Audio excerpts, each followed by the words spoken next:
First thing that jumped out is this survey was interesting because Belizeans, more so than in previous ones, their personal economic situation seems to be better. And I'll show you some questions that we ask that are asked around the world by Gallup, and I use them around the world. Relative poverty. It's quite frankly the best that Belizeans have felt about their ability to afford things since 2010. So our first survey.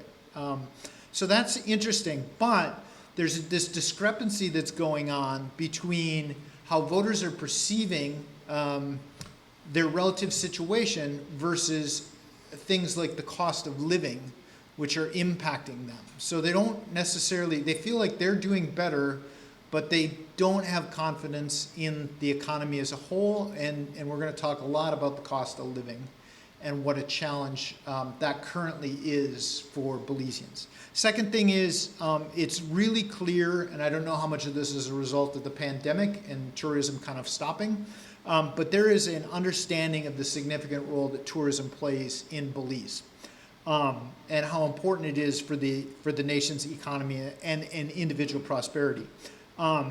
They have very specific views on the kind of tourism that they think should be emphasized.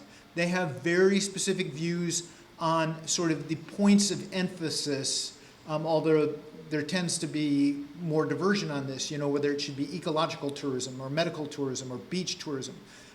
There's some real opinions within the Belizeans about that, and it really creates, I think, and we'll talk about this, a need for a cohesive strategy, maybe, by a lot of sectors of Belize to say, all right, this is how we're going to sell ourselves.